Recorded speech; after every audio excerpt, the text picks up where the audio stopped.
यदा यदा हि धर्मस्य ग्लानिर्भवति भारत अभ्युत्थानम् अधर्मस्य तदात्मानमामि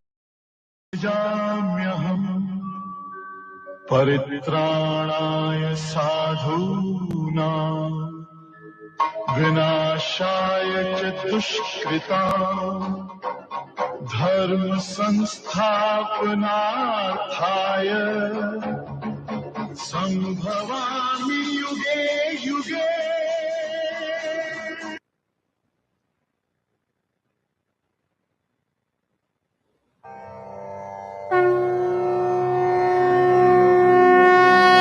कर्मण्येवाधिकारस्ते मा फलेषु कदाचन मा कर्मफलहेतुर्भुः मा ते सङ्गोऽस्त्वकर्मणि कर्मण्येवाधिकारस्ते मा फलेषु कदाचन फलहेतुर्भुः सङ्गोऽस्त्वकर्मणि।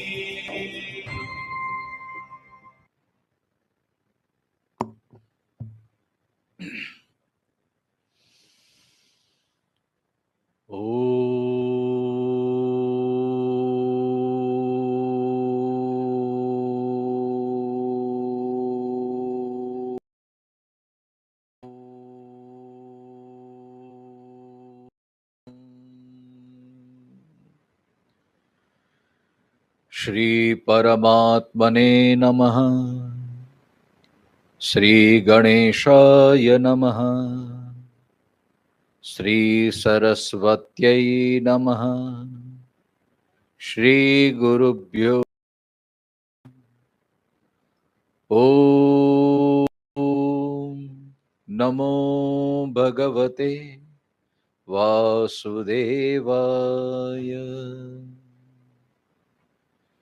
योऽन्तः प्रविश्य मम वाचमिमां प्रसुप्तां सञ्जीवयत्यखिलशक्तिधरस्वधाम्नाम् अन्यांशहस्तचरणश्रवणत्वगादीन् प्राणान्नमो भगवते पुरुषाय तुभ्यम्।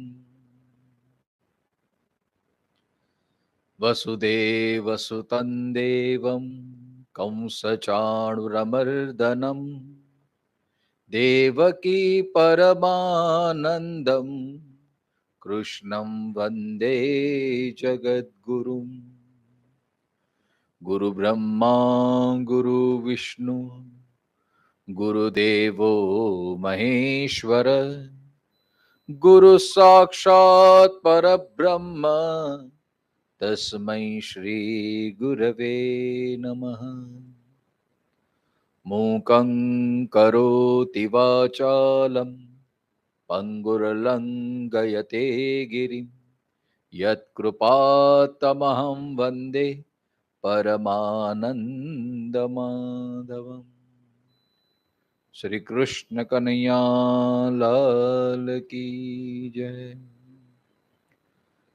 सुरासुरा सेवित पाद पंकजा करे विराजत कमनीय पुस्तिका विदिश्य पत्नी कमलासन प्रिया सरस्वती नृत्य दुवाच मे सदा। ओ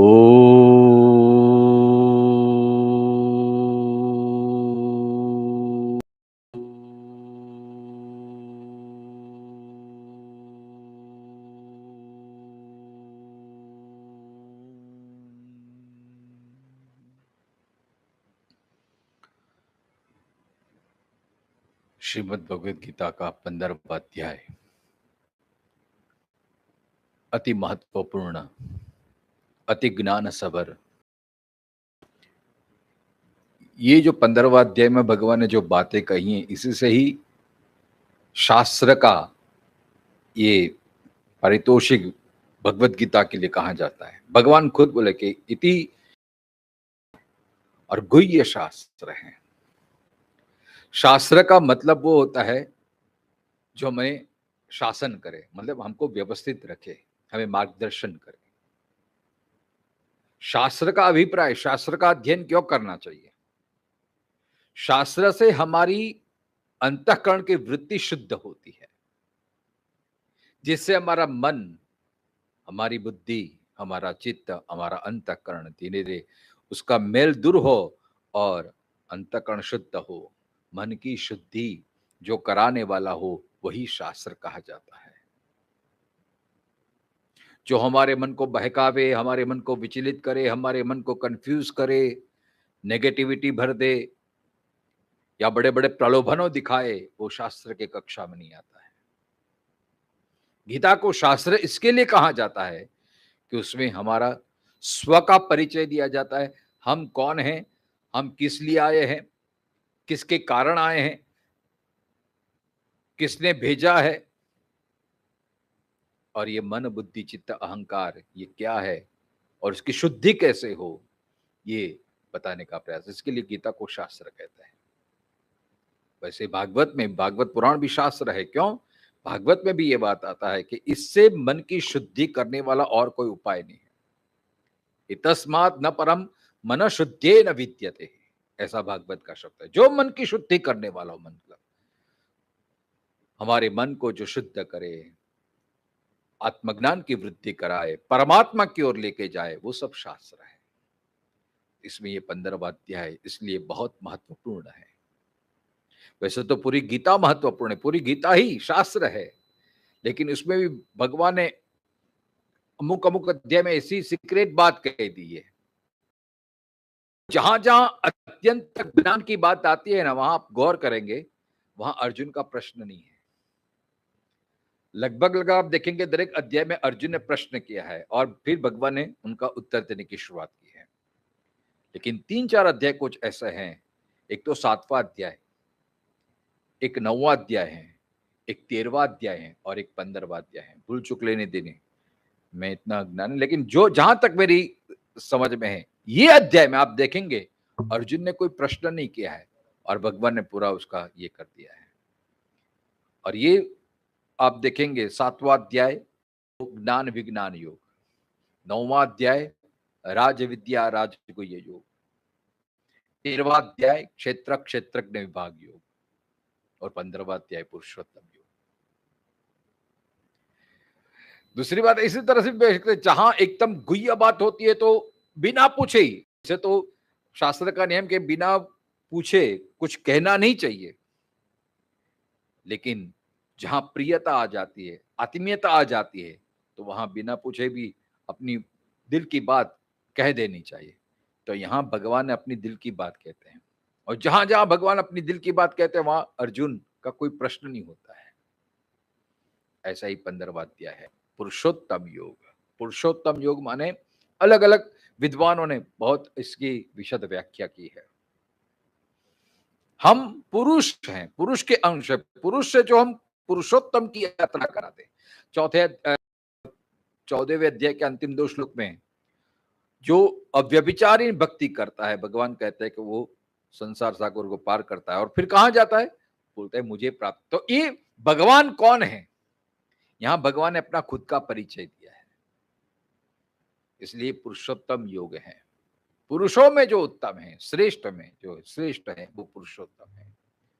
मतलब हमारी यात्रा पुरुष से पुरुषोत्तम की ओर कैसे बढ़े, उसके लिए कौन सा रास्ता है, इसके लिए अध्याय है पुरुषोत्तम योग। अब अगले अध्याय में 7वें अध्याय में 14वें अध्याय में प्रकृति का वर्णन किया, पुरुष का वर्णन किया। तो प्रकृति और पुरुष, प्रकृति है वो कर्ता हो जाती है और पुरुष भोक्ता हो जाता है, लेकिन ये दोनों का जो अधिष्ठान है वो परब्रह्म, वही पुरुषोत्तम है। ये बताने के लिए पुरुषोत्तम अध्याय 15वां है। अब हम श्रीमद शंकराचार्य की ग्रंथ से, उनके भाष्य से चल रहे हैं, तो ये अध्याय शुरू होने के पहले उनकी संगति दी है, उसको हम पढ़ेंगे उसको समझने का प्रयास करेंगे। ये अध्याय किस लिए शुरुआत करें भगवान, तो शंकराचार्य जी हमें समझाते हैं कि यस्मात् मदधीनम कर्मिणाम कर्मफलम ज्ञानिनाम च ज्ञानफलम अतो भक्ति योगेन माम ये सेवन्ते ते मत प्रसादात ज्ञान प्राप्ति क्रमेण गुणातीता मोक्षम गच्छन्ति किमु वक्तव्यम आत्मनः तत्वम एवं सम्यक विजानन्ते इति अतो भगवान अर्जुनेन अपृष्टमपि आत्मनः तत्वम विविक्षु उवाच ऊर्ध्वमूलम इत्यादि। शंकराचार्य जी कह रहे हैं कि कर्म करने वाले का कर्मफल, यस्मात् अददिनम कर्मिणाम कर्मफलम ज्ञानिनांच ज्ञानफलम। दो प्रकार की निष्ठा आगे हमने दूसरे अध्याय में और कर्मयोग में भी कहा है कि ज्ञानिनाम सांख्या नाम कर्मिणाम योगी नाम, योग निष्ठा और ज्ञान निष्ठा, कर्म मीमांसा और ज्ञान मीमांसा, उत्तर मीमांसा और पूर्व मीमांसा, ये दोनों में जो मार्ग से जो जीव जाता है अतो भक्ति योगे न माम ये सेवन्ते। शंकराचार्य कहते हैं कि जो भगवान की ऐसी अव्यभिचारिणी भक्ति करते, अनन्य भाव से भक्ति करते हैं, तो भगवान उसे इस तरह से फल देते हैं। किस तरह से? कर्मेणाम कर्म फलम, जो पूर्व मीमांसा जो कर्म करते हैं, हमारे जैसे मनुष्य लोग जैसे जैसे कर्म करते उस प्रकार के फल की प्राप्ति कराते हैं। यहाँ पे ये बात सिद्ध है, जैसे हमने प्रवचन के पहले सुनते हैं कर्मण्येवाधिकारस्ते मा फलेषु कदाचन, तो यहाँ ये बात की पुष्टि होती है कि कर्म का हमारा अधिकार है, लेकिन फल भगवान के हाथ में। तो फल को देने वाला वो परम तत्व है, वो ईश्वर है। तो ईश्वर किस प्रकार के फल देते हैं? जो मनुष्य जिस तरह से कर्म करता है कर्म मार्ग में, उसको उस तरफ से फल मिलते हैं। अच्छे कर्मों का अच्छा फल, बुरे कर्मों का बुरा फल। ये बात तो समझ में आती है, लेकिन ज्ञानिनांच ज्ञान फलम, ज्ञानियों के लिए भी फल देता है। अब ज्ञान मार्ग में ये बात संशय में हो सकता है कि ज्ञान का तो फल क्या है? अविद्या नाश, निवृत्ति, संसार निवृत्ति, यही तो ज्ञान का फल है। जब ज्ञान की परिपूर्णता आ जाती है तब वो ब्रह्म में स्थित हो जाता है, अहम ब्रह्मास्मि, फिर उसके लिए कोई जगत भी नहीं रहता, फिर वो फल का भुगता कैसे होता है?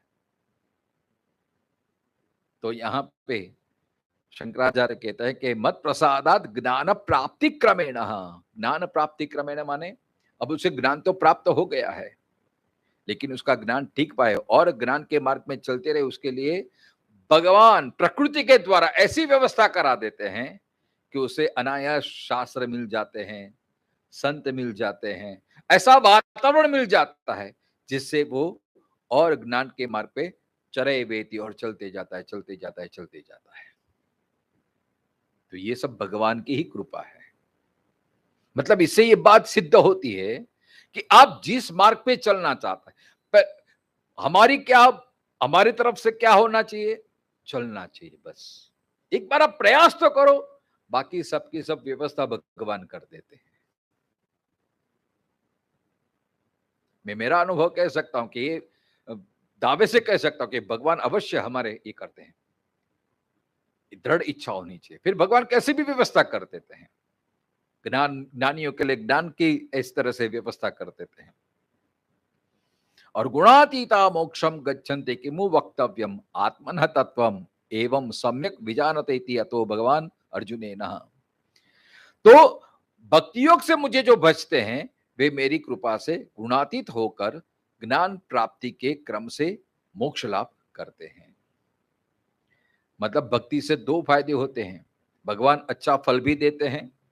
भक्ति में तो ये है कि बुरा फल भी होता है ना, तो भगवान फिर थोड़ा वो बांछोड़ कर देते हैं भक्त को, फिर ऐसी स्थिति नहीं आने देते उसको ये दुखों का एहसास हो, बुरा फल उसको भुगतना ना पड़े, ऐसी भगवान व्यवस्था कर देते हैं। फल आते और चले जाते हैं, लेकिन वो तो भगवत आकार में, भगवत भक्ति में वो निमग्न रहता है, इसलिए बुरे कर्म का फल उसको भुगतना नहीं पड़ता है, या तो फिर भगवान उसके साथ खड़े रहते हैं।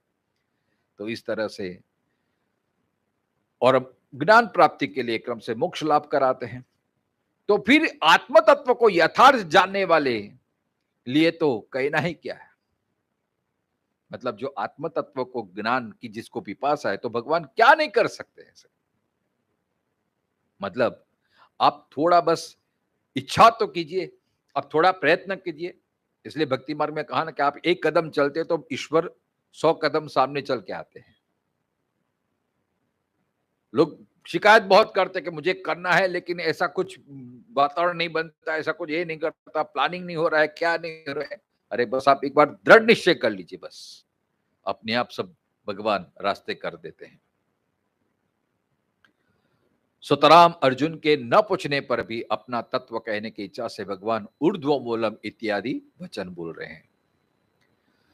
यहां पे एक बात और शंकराचार्य कहते हैं कि तत्र तावत वृक्ष रूपक कल्पनया वैराग्य हेतु संसार स्वरूपम वर्णयति। यहां पे भगवान ने जो एक कल्पना करके, वृक्ष की कल्पना करके संसार का वर्णन करते हैं हमारे सामने, अर्जुन के सामने। क्यों से वर्णन करते हैं? वैराग्य प्राप्ति के लिए। यहां पहले वैराग्य के लिए वृक्ष स्वरूप की कल्पना करके संसार के स्वरूप का वर्णन करते हैं। क्योंकि किस लिए? विरक्तस्य ही संसारात भगवत तत्वज्ञाने अधिकारो न अन्यस्येति ही। क्योंकि संसार में विरक्त हुए पुरुष को ही भगवान का तत्व जानने में अधिकार है, अन्य को नहीं। अतः श्री भगवान बोलते हैं, मतलब शंकराचार्य हमें यह संकेत दे रहे हैं कि जब तक आपका मन विरक्त नहीं है, संसार से विरक्त नहीं है, जब तक हमें संसार श्रेष्ठ लगता है, तब तक ये बात हमें पचेगी नहीं, हमारे गले उतरेगी नहीं। हम सुनेंगे, हम बोलेंगे, लेकिन उसका अनुभव नहीं कर पाएंगे। इसलिए यहां कहा कि विरक्त न अन्य से, क्या मतलब हम इसका मतलब हम गृहस्थों के लिए कहते बस की बात ही नहीं है। इतना ऊंचा तत्व ज्ञान है, विरक्त से ही संसारात। क्योंकि ये भी बात वेदांत में, उपनिषद में बार बार आती है कि जब तक विरक्ति नहीं आती तब तक प्रभु में अनुरक्ति नहीं होती है। जब तक संसार के प्रति आसक्ति है, थोड़ा भी हमारा मोह है, तब तक हमसे ये ज्ञान मार्ग बहुत दूर है। इसलिए पहले मन को शुद्ध करना पड़े, अंतःकरण शुद्धि के लिए। इसलिए शुरुआत में आत्मबोध, तत्वबोध, ये ग्रंथ का अभ्यास करना पड़ता है, जिससे हमारा अंतःकरण शुद्ध हो, हमारा मन शुद्ध हो। जब तक मन की शुद्धि नहीं होगी, मन निर्मल नहीं होगा, तब तक ये ज्ञान हमें पचेगा नहीं। ये तो ऐसी बात हो गई कि जैसे कुआं में एक मरा हुआ कुत्ता पड़ा हो, पानी दूषित हो जाता है, तो हम चाहे जितनी भी औषधि डाले, चाहे भी इतना भी इत्र डाले, परफ्यूम डाल दे, लेकिन उससे जल की शुद्धि नहीं होगी। सबसे पहले आवश्यकता है मरा हुआ कुत्ता बाहर निकालो। जब तक मरा हुआ कुत्ता बाहर नहीं निकालेंगे, चाहे जितनी भी आप कोशिश करो, सब व्यर्थ होगा। वैसे ही मन से पहले मैल को दूर करना पड़ेगा, मन को पहले शुद्ध करना पड़ेगा। ये सब काम, क्रोध, लोभ, ये जो द्वेष, ये राग, द्वेष, ये सब जो द्वंद्वात्मक है, उसको शुद्ध करना, उसका कचरा निकालना पड़ेगा। तभी ये ज्ञान की हमें प्रतीति हो सकती है। इसलिए शंकराचार्य कहे न अन्यस्य, ये विरक्तों के लिए है, जिसको संसार अभी असार लगने लगा है, जिसको संसार अभी मिथ्या लगने लगा है। तो अपने वैराग्य को दृढ़ करने के लिए, क्योंकि प्रकृति अब जान गए कि ये सब मिथ्या है, ये गुण सब कार्य करा रहे हैं, प्रकृति हमें नचा रही है, हम कुछ कठपुतली बन रहे हैं। वास्तव में तो ये होना चाहिए कि पुरुष हैं वो प्रधान हैं, लेकिन उल्टा होता है कि जैसे कुत्ते को हम पालते हैं या बंदरिया को पालते हैं, तो बंदिया फिर आगे आगे जाता है और हम पीछे पीछे उसके पीछे पीछे घूमते हैं। ऐसी स्थिति हमारी हो गई है। हम स्वामी हैं, लेकिन इंद्रियां, ये प्रकृति के द्वारा इंद्रियां, राग, ये गुण हमें नचाते रहते हैं, और इसके कारण हम सुखी दुखी ये सब नाचते रहते हैं। ये उल्टा हो गया है। अब ये बात समझ में आ गई कि नहीं, ये नहीं होना चाहिए, तो फिर संसार की वास्तविकता को आप जान लो। आगे भी संसार का वर्णन तो किया है कई बार, अभी ये भगवान स्पष्ट रूप से कह रहे हैं कि ये संसार क्या है असल में, इसका वर्णन करते हैं। श्री भगवानुवाच ऊर्ध्वमूलम् अधः शाखम् अश्वत्थं प्राहुरव्ययम् छन्दांसि यस्य पर्णानि यस्तं वेद स वेदवित्। कैसी कल्पना की है? तो ऊर्ध्वमूलम, ये वृक्ष, संसार को वृक्ष की उपमा देके समझाने का प्रयत्न किया है। संसार कैसा है? वृक्ष जैसा है। कौन से वृक्ष? तो वृक्ष, ये वृक्ष की विशेषता क्या है? ऊर्ध्वमूलम। जैसे संसार के वृक्ष में मूल होता है, फिर थड़ होता है, डालियां होती हैं, पत्ते होते हैं, ये सब अलग अलग फूल होते हैं। तो ये संसार रूपी वृक्ष का भी मूल है। ये मूल क्या है? ऊर्ध्वम, ऊर्ध्वमूलम, मतलब उल्टा वृक्ष, आप ऐसे समझ लीजिए। अब यहाँ पे भी बड़े बड़े विद्वानों ने व्याख्या की है। वैसे जाए तो ब्रह्मांड की दृष्टि से देखा जाए तो ऊपर नीचे कुछ होता ही नहीं है, सब ये होता है। लेकिन ऊर्ध्व का एक अर्थ होता है ऊपर, ऊर्ध्व का दूसरा अर्थ होता है जो श्रेष्ठ है, ऊर्ध्व का अर्थ होता है जो परमात्मा है। तो वही मूल है। मतलब इस संसार का मूल क्या है? परमात्मा है। इस संसार का मूल क्या है? जो श्रेष्ठ है, परम श्रेष्ठ है, वही उसका मूल है। इसको भगवान कहो, ब्रह्म कहो, जो भी कहो। तो ऊर्ध्वमूलम अधः, उनकी शाखाएं सब नीचे नीचे तरफ फैली हुई है। अश्वत्थम, अब ये उसकी उपमा की अश्वत्थम। अश्वत्थम का भी बहुत सारे अर्थ हो सकते हैं। अश्वत्थ माने पीपल। 10वें अध्याय में भगवान ने कहा है कि अश्वत्थम सर्ववृक्षाणाम, अपनी विभूति का वर्णन करते हुए 10वें अध्याय में कहा कि अश्वत्थ मेरा स्वरूप है। तो इस तरह से संसार भी परमात्मा का ही स्वरूप है, परमात्मा की ही छाया है, क्योंकि जब तक परमात्मा है तब तक संसार है। तो इसके लिए अश्वत्थम। अश्वत्थम का दूसरा अर्थ यह भी हो सकता है कि अ माने नहीं, स्व स्थिर, जो स्थिर नहीं रहने वाला है वो अश्वत्थ है। स्व माने कल, स्थ माने रहने वाला, अ माने नहीं। तो जो कल रहने वाला नहीं है वो अश्वत्थ है। इस दृष्टि से देखा जाए तो संसार परिवर्तनशील है। देखो, कल जैसा था आज नहीं है, आज जैसा है कल रहेगा कि नहीं, इसलिए अश्वत्थ, जिसका कुछ ठिकाना नहीं है। गुजराती में भजन, न जाणू जानकी नाथे काले शू थवानुं छे। तो ये संसार प्रति क्षण, इसलिए हमें झटके लगते हैं। अचानक हमारे सामने ऐसी स्थिति आ जाए तो हम आघात नहीं सह पाते। ये संसार का स्वाभाविक गुण धर्म है, परिवर्तनशील है, इसलिए अश्वत्थम। अश्वत्थ का दूसरा अर्थ यही भी हो सकता है। मैंने ये स्वामी श्री अखंडानंद सरस्वती के पुस्तक में पढ़ा था, उन्होंने बड़ी विशेष व्याख्या की है। अश्व घोड़े के समान गतिशील है। संसार कितना तेजी से दौड़ रहा है। कभी कभी मैं सोचता रहे कहाँ दिन चले गए, पता भी नहीं चला, इतने सारे कैसे भी दिन बीत गए, वो दिन कहाँ चले गए, हम सोचते रहते हैं। मतलब परिवर्तन वो दौड़ता रहता है।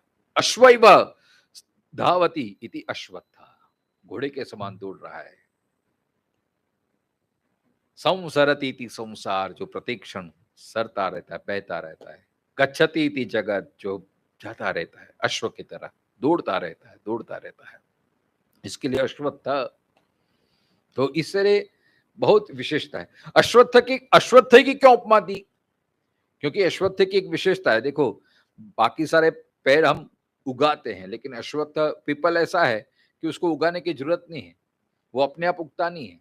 ऐसा कहाँ जाकर के वो पक्षी जब वो पीपल के पेड़ को जो फल खाते हैं और जहां उसकी विष्ठा गिरती है वहां पीपल के पेड़ उग जाते हैं। कभी कभी दीवालों पे हमें पीपल का पेड़ दिखे, वहां पे कौन उगाने के गया होगा? इसका मतलब ये है कि ये जो संसार है वो अपने आप उत्पन्न नहीं होगा, उसको बनाने वाला, उसको उत्पन्न करने वाला कोई चेतन तत्व है। इससे भी ये पता है अश्वत्थम। तो ऐसे बहुत सारी व्याख्याएं हैं।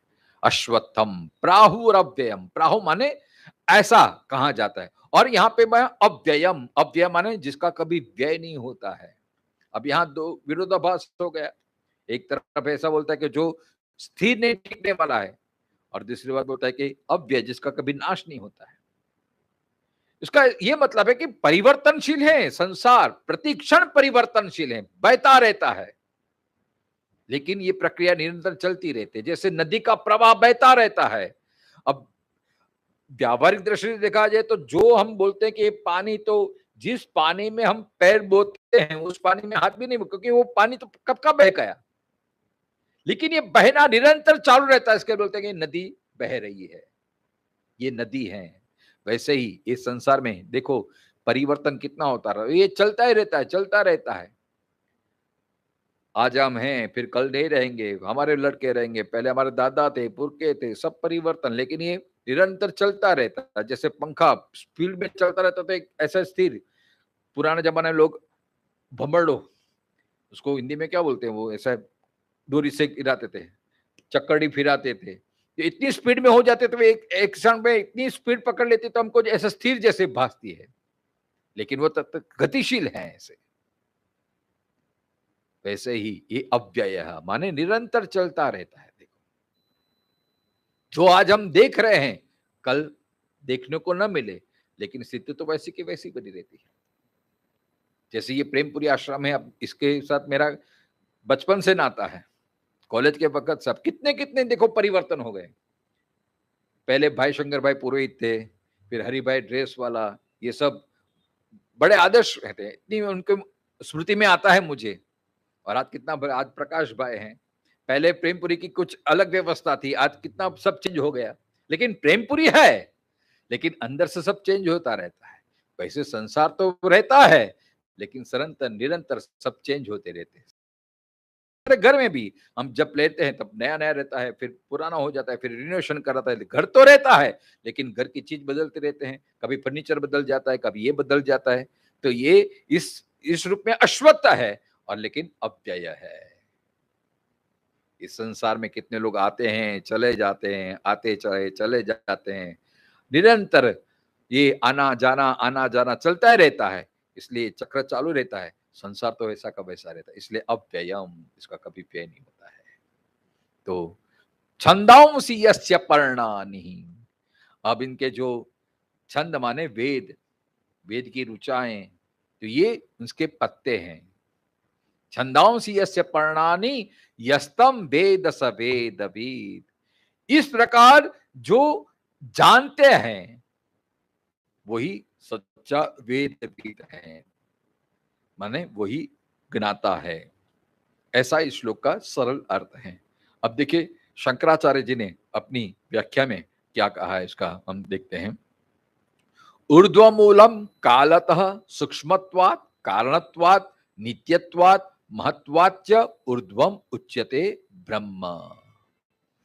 ऊर्ध्वमूलम, मूल माने क्या, जो मूल है, मतलब वो परमात्मा, वो ब्रह्म, वो कैसा है, वो तो कालतः, मतलब काल से भी श्रेष्ठ। मतलब समय की दृष्टि से हम देखें तो गीता में भी अगेन कालोस्मि भरत शब काल, वो परमात्मा के ही स्वरूप है। सबसे पहले क्या उत्पन्न हुआ था, देखा जाएगा तो परमात्मा ही था सबसे पहले। वही परमात्मा पर ब्रह्म फिर अंडाकार के रूप में आया, फिर नराकार के रूप में आया, फिर नारायण बन के आया। तो इसी से ही ये तो सबसे पहले समय, सबसे पहले हम आ गए, फिर आप आ गए, फिर ये आ गए, तो समय के प्रवाह से तो पहले भगवान ही थे। तो कालतः, फिर सूक्ष्मत्वात्, मतलब इस सृष्टि में सबसे सूक्ष्म से सूक्ष्म क्या है, स्थूल और सूक्ष्म। तो स्थूल रूप से हम सब देख रहे हैं, लेकिन जो सूक्ष्माति सूक्ष्म है वो परब्रह्म परमात्मा है।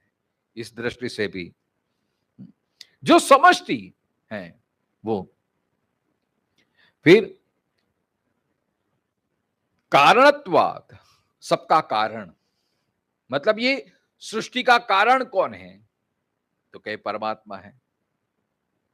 तो कारणत्वात् मतलब बनाने वाला कौन है, तो परमात्मा है, तो वो इसके लिए वो ऊर्ध्वम।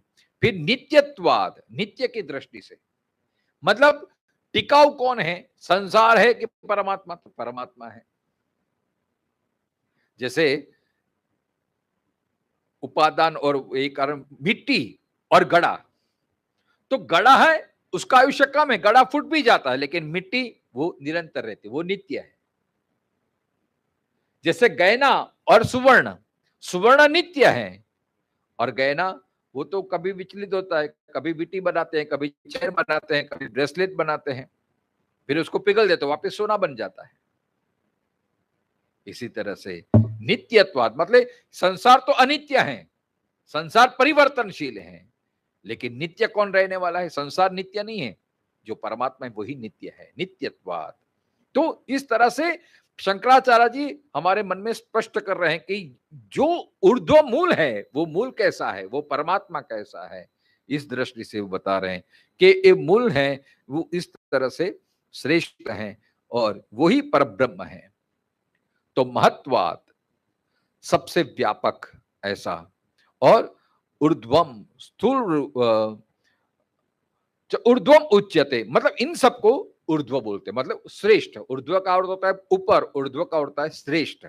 ऐसे ये ब्रह्म अव्यक्ता माया शक्ति मत तदमूलम अस्य इति स अयम संसार वृक्ष ऊर्ध्वमूलम।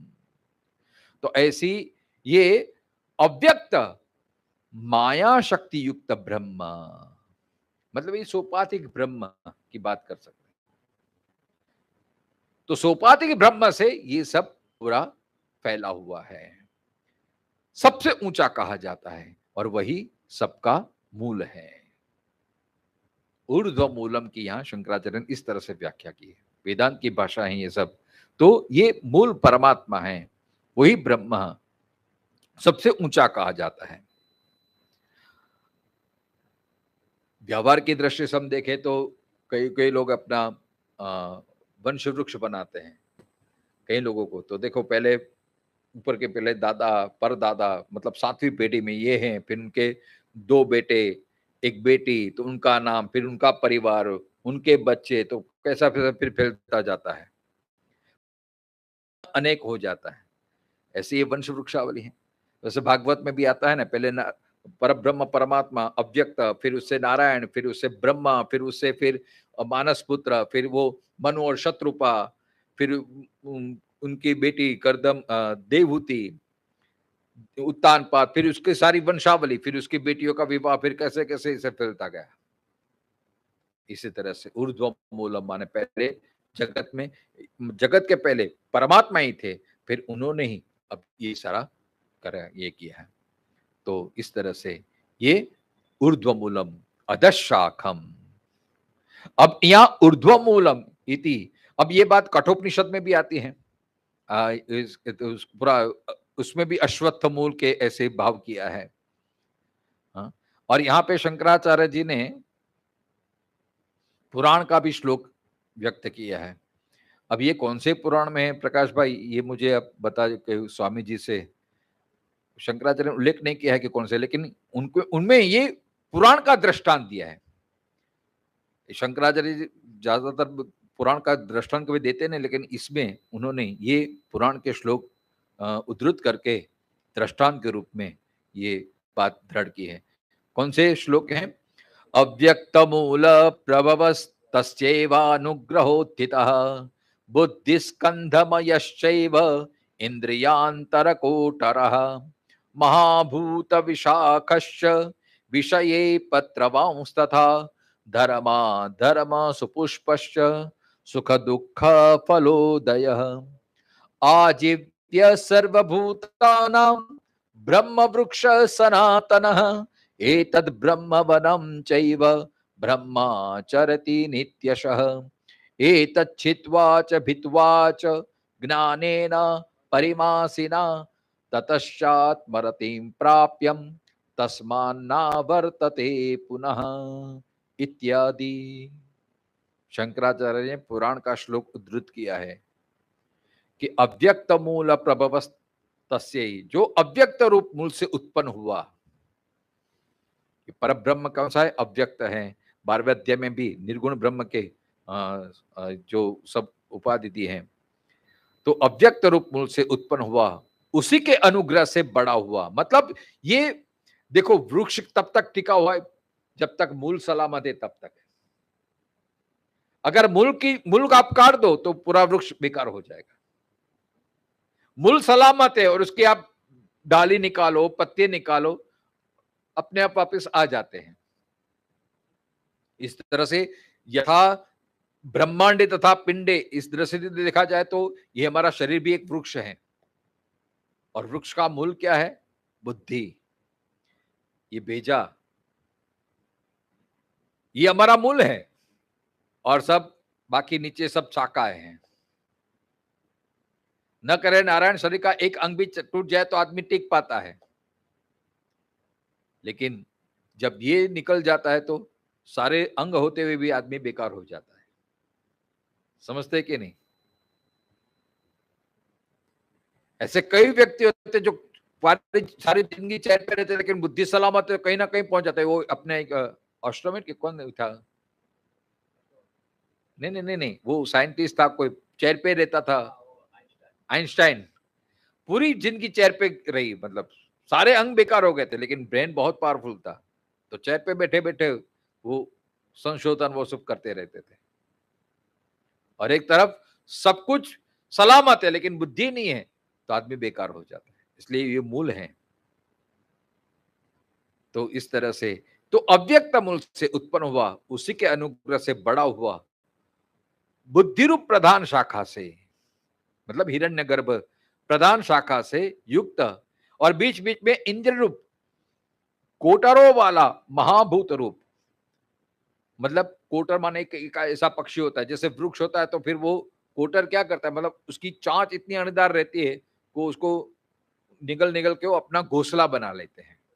वुड कटर जैसे, हाँ वुड कटर, तो अपना घोंसला बना लेते हैं उसको।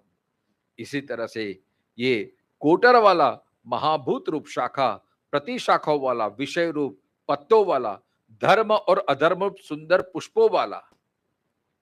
मतलब इस संसार में जब जीव आता है तो धर्म अधर्म ये संसार में सब कुछ है ऐसा, और जिसमें सुख दुख रूपी फल लगे हुए हैं संसार में, और वह सब भूतों का आजीव्य, जिसके आश्रय से जीविका निर्वाह हो जाए उसे आजीव्य कहते हैं।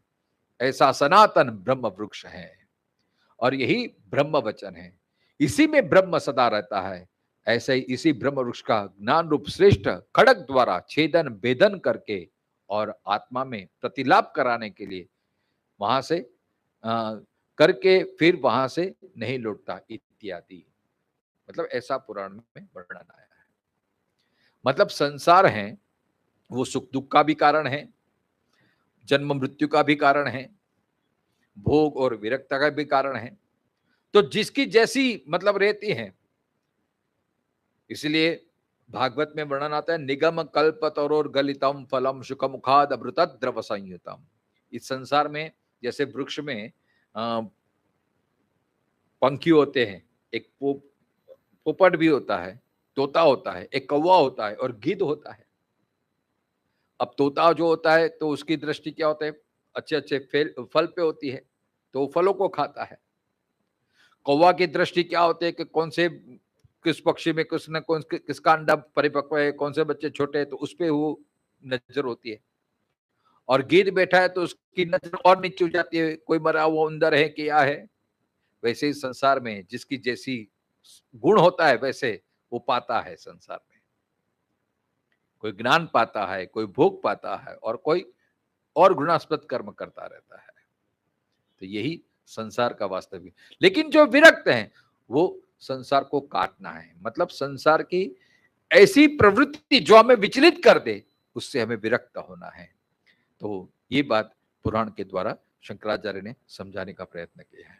इत्यादि तम ऊर्ध्वमूलम संसारा मायामयम वृक्ष अधशाखम। अभी ऊर्ध्वमूलम की व्याख्या की, अभी अधशाखम इसकी बात शंकराचार्य जी बता रहे हैं कि ऐसे ऊपर मूल और नीचे शाखा वाले इस मायामय संसार वृक्ष को, अर्थात महतत्व अहंकार तन्मात्रादि शाखाएं भांति जिसकी नीचे हैं, ऐसे इस नीचे की और शाखा वाले और कल तक भी न रहने वाले इस क्षण भंगुर अश्वत्थ वृक्ष को अव्यय कहते हैं। तो ऐसे ही परब्रह्म से फिर अव्यक्त महत्तत्व, फिर पंचभूत, पंच तन्मात्रा, पृथ्वी, इंद्रियां, ऐसे सब फैलते रहता है ये। और ये कौन सा है? मायामय है। तो ये क्षणभंगुर अश्वत्थ है, क्योंकि संसार है ना, वो क्षणभंगुर ही है। ऐसे ज्ञानियों के लिए तो वो संसार माया रूप हो जाता है, इसलिए यह उस संसार वृक्ष के यह अन्य विशेषण कहा जाता है। अयम संसार वृक्ष अव्यय अनाद्यांत देहादि संतानाश्रयो सुप्रसिद्ध इति अव्ययम। अव्यय किस लिए कहा? कि ये संसार वृक्ष अनादि, मतलब अनादि काल से चला रहा है। जैसे पिता से फिर पुत्र होता है, फिर पुत्र से उसके और बेटे होते हैं, फिर वो पिता बनता है, फिर वो बाप बनता है, फिर बाप का वो पिता बनता है। ऐसे ही ये अनादि चलता आ रहता है, इसलिए उसको अव्यय कहते हैं। छंदांसी छंदानाम ऋग्यजु साम लक्षणानि यस्य संसार वृक्ष पर्णानि इव पर्णानि। अब जो छंदांसी यस्य पर्णानि, इसकी व्याख्या कर रहे हैं शंकराचार्य। छंदांसी मतलब छंदानाम, छादनाद, जैसे पर्ण वृक्ष को छाया देते हैं, मतलब पर्णों से छाया बढ़ती है, ऐसे ही ये रग यजु साम लक्षणानि यस्य संसार वृक्ष पर्णानि। तो ये वेदत्रय जिसको बोलते हैं, वैसे तो 4 वेद हैं, ऋग्वेद, यजुर्वेद, सामवेद, अथर्ववेद। ये संसार वृक्ष के पत्ते हैं। मतलब ये जैसे दूसरे अध्याय में भगवान ने पुष्पिताम वाचाम कहा है कि जो सकाम कर्म करने वाले, ऐसे ऐसे वेदों में वर्णन आता है कि आप इस प्रकार का अनुष्ठान करते हैं, एक तो ये फल प्राप्ति होती है, स्वर्ग की प्राप्ति होती है, ऐश्वर्य की प्राप्ति होती है, भोग की प्राप्ति होती है। तो इसी वेदों से ये संसार और फलता फूलता रहता है। ज्यादातर मनुष्य इसके लिए ही तो प्रयास करता है, भगवान का भजन भी इसके लिए करता है कि दुख दूर हो, सुख की प्राप्ति हो, भोग की प्राप्ति हो, ऐश्वर्य की प्राप्ति हो, लड़के की शादी हो जाए, मतलब संसार वृद्धि के लिए तो हम ये करते हैं। तो इसके लिए ये छंदांसी, इससे संसार और अधिक शोभायमान हो गया, मतलब इससे ये आच्छादित है। छादनात् मतलब छाया रूप है ऐसा। यथा वृक्ष परिरक्षणार्थानि पर्णानि तथा वेदः संसार वृक्ष परिरक्षणार्थम धर्म अधर्म तत् हेतुफल प्रकाशनत्वात्। जैसे पर्णों के द्वारा वृक्ष की शोभा बढ़ जाती है, ऐसे ये वेद की ऋचा के द्वारा धर्म और अधर्म का फल प्राप्ति हेतु ये प्रकाश, ये भगवान ने ये वर्णन किया है कि ये पत्ते रूपी वेद से हमें कभी धर्म, कभी अधर्म, कभी अच्छा फल, कभी बुरा फल, ये सब प्राप्त होता रहता है।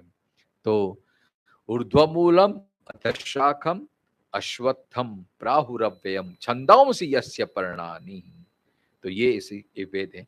इसको जो अच्छी तरह से जान लेता है, सम्यक रीति से जान लेता है, वही सच्चा वेदविद है, मतलब जानने वाला है, ऐसा भगवान ने कहा है। आज थोड़ा जाना है इसलिए जल्दी पूरा कर रहे हैं, शेष हम कल इसकी चर्चा करेंगे। ओम पूर्णमदः पूर्णमिदं पूर्णात् पूर्णमुदच्यते पूर्णस्य पूर्णमादाय पूर्णमेवावशिष्यते।